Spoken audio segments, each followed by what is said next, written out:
दुनिया के खुशकिस्मत तरीन इंसानों में आपका शुमार होता है। फ़ज़ाई हादसे में ज़िंदा बचना वाकई एक मौजज़ा है। उस वक़्त क्या एहसासात थे? हाँ सुहेल साहब, बिल्कुल दुरुस्त फरमा रहे हैं आप। यकीनन जब वो क्रैश हुआ है शुरू में ही, तो मैं फेंट कर गया था। और जब मुझे होश आया तो मैं ऑलरेडी रेस्क्यू हो चुका था। तो मैं ये समझता हूँ कि मेरे अल्लाह ताला का ये भी बहुत बड़ा करम है कि उसने मुझे उस वक्त वो जो सबसे हौलनाक टाइम था, गालिबन वो नहीं दिखाया, क्योंकि आज शायद मैं आपके सामने ना बैठा होता और साइकोलॉजिकली बहुत ज़्यादा सफ़र कर चुका होता। सोचते तो होंगे किसकी दुआ लगी? दुआ तो बड़ा, मुझे उस पर कोई शक ही नहीं है, मेरे माँ बाप की दुआएं हैं। दोनों बहुत नेक लोग हैं, आप जानते हैं। नवर सईद साहब हैं जी, और और आपकी वालदा अमरोहा ख़ानदान से हैं। जो वालिद भी अमरोहा से हैं। जी हाँ। वालदा जो है वो सैयद तकी साहब की जी हाँ। हमारे जंग अखबार के एडिटर रहे। जी हाँ। हादसा होने से पहले जब आप होश में थे, उस वक्त क्या सोचो विचार कर रहे थे? तकरीबन कोई 30 सेकंड पहले, हादसे से पहले 30 सेकंड पहले एक जर्क सा लगा और मेरी सीट सबसे आगे थी, तो सामने मुझे कॉकपिट का दरवाज़ा नज़र आ रहा था। वो कॉकपिट का दरवाज़ा खुला। कॉकपिट से जब मैंने देखा तो मुझे अंदाज़ा हुआ कि जहाज़ जो है वो नोज डाइव कर रहा है और अब कोई सूरत नहीं है कि क्रैश से बच सके। तो एकदम से जैसे पूरी ज़िंदगी आपके सामने एक कैनवस पे आ जाती है।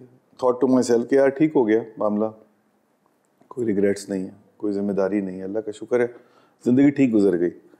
मैं अपने प्रोफेशन में भी I have done okay, it's fine, it's okay. अचानक से वो मुझे ट्रिगर किया उस वक्त कि यार वो एक गलती हो गई मुझसे। क्या गलती हो गई? वो गलती ये हो गई कि मैंने जो है वो अपनी इंश्योरेंस, जो लाइफ इंश्योरेंस थी, वो एक्टिवेट नहीं कराई थी और अच्छी खासी ल्यूक्रेटिव थी वो, तो वो मेरी वालदा को पैसे मिल जाते। और मैं सिंगल हूँ, I never got married, so she was the beneficiary of that. I have this habit of talking to myself and I believe that I talk to my god. I said कि ठीक है जी, काम पूरा हो गया, अब तो ऐसे ही है। तो अंदर से आवाज़ आई कि नहीं ठीक है, कोई बात नहीं, हाँ जहाज़ तो क्रैश करे मगर तुम सरवाइव कर जाओगे। अच्छा। Now that is something which is so overwhelming Suhail साहब, मेरे अभी भी रोंगटे खड़े हो जाते हैं जब मैं ये बात करता हूँ।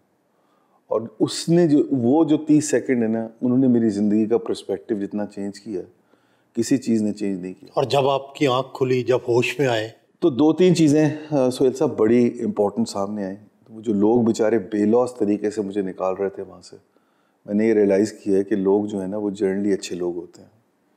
हम लोग ज़रा थोड़ा सा कभी कभी हार्श हो जाते हैं लोगों के ऊपर।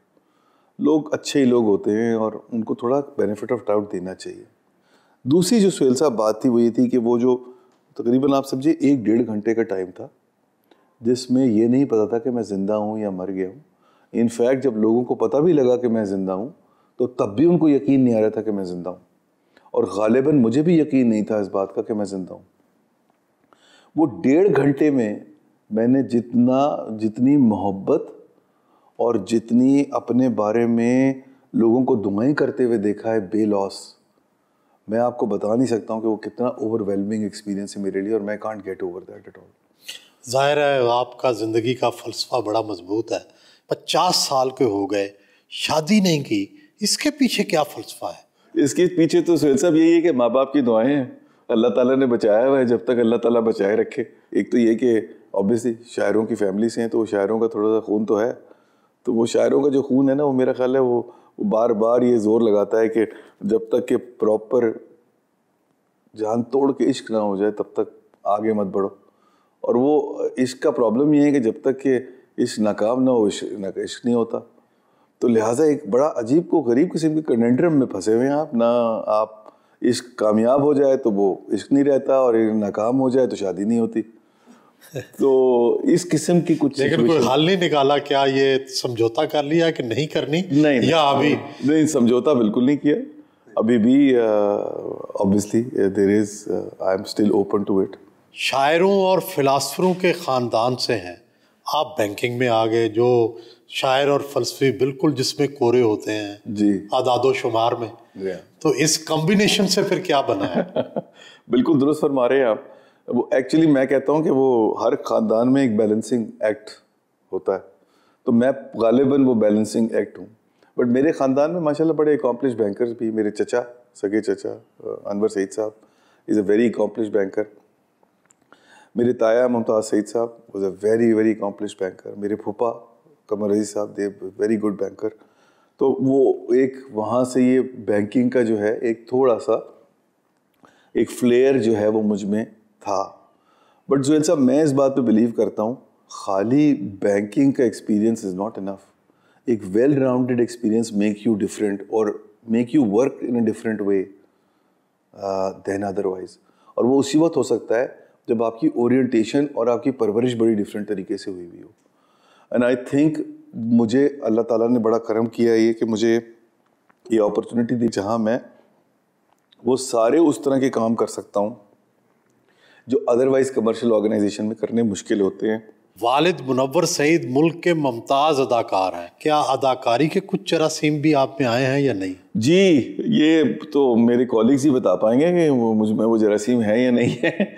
मगर बड़ा मुश्किल काम है सुहेल साहब अदाकारी करना, और मेरे ख्याल से मैं उसके लिए केपेबल नहीं हूँ। मुनव्वर सईद साहब ही। आपका ज़्यादातर बचपन कहाँ गुजरा, लाहौर या कराची? लाहौर में ही। मैं आई ग्रू अप इन लाहौर। हम लोग वालिद साहब यहाँ शिफ्ट हो गए थे 1970 में, और हम भी कोई 1971 में यहाँ पर आ गए थे। तो मेरी सारी स्कूलिंग लाहौर में हुई है। मैं कॉलेज यहीं गया था, यूनिवर्सिटी यहीं गया था। फिर मैं अपने MBA के लिए कराची गया था, और फिर मुझे वहीं जॉब मिल गई थी तो मैं वहीं रुक गया। फिर मैं उसके बाद लाहौर आ गया, मैंने यहाँ भी काम किया। फिर मैंने इस्लामाबाद में काम किया, मैंने दुबई में भी काम किया, फिर मैंने अफ्रीका में काम किया, फिर मैं वापस आ गया, फिर मैंने कराची में काम किया।